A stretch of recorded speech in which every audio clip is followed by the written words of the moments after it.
What's going on, everyone? Juicebags here, and welcome back to some Dungeon Defenders 2. It is a storm week in Elemental Rumble. I've yet to jump in and get it done. This is the Storm Armor set, though.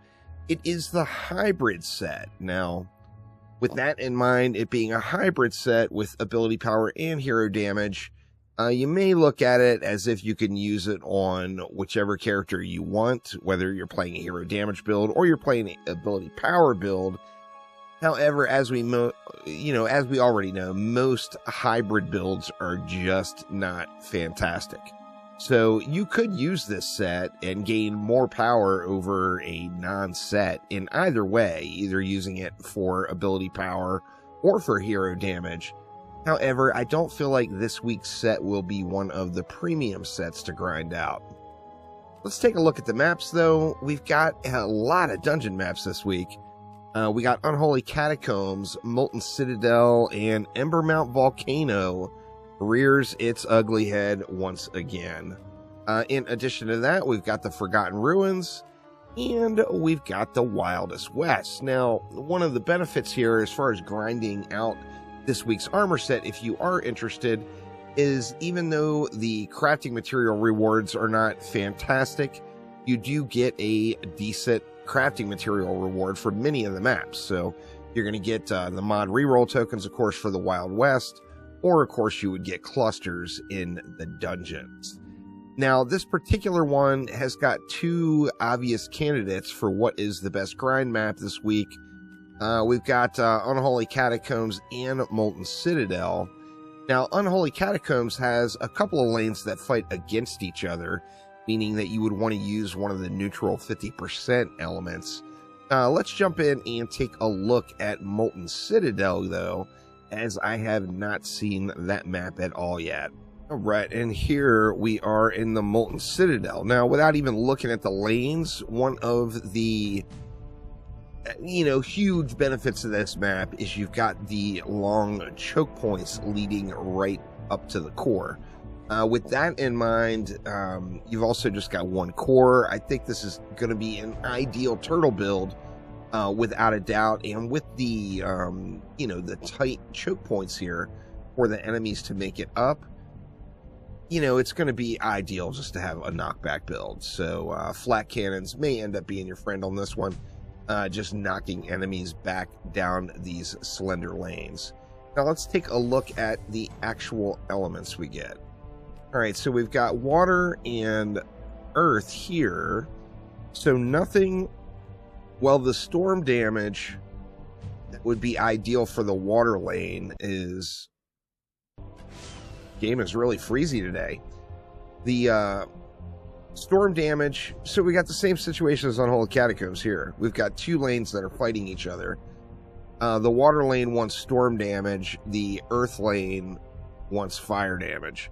Of course, fire is going to be doing 25% to enemies on this lane, and the storm would be doing 25% to enemies on this lane.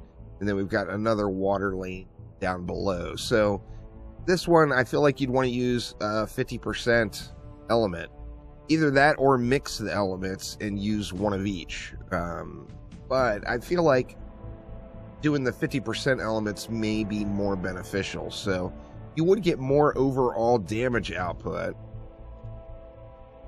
if you took 200% water and then 25% on the earth lane. That would give us 225% damage combined. I think that might be the route, but a 50-50 going with 50% damage here, 50% damage there is going to definitely be the easiest build to do.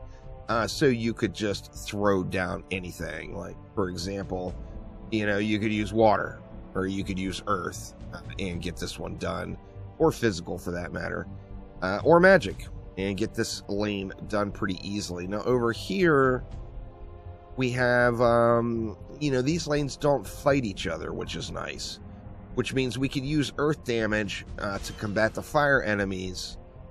That's only going to be a 50% on this earth lane, and then same thing with the fire over here.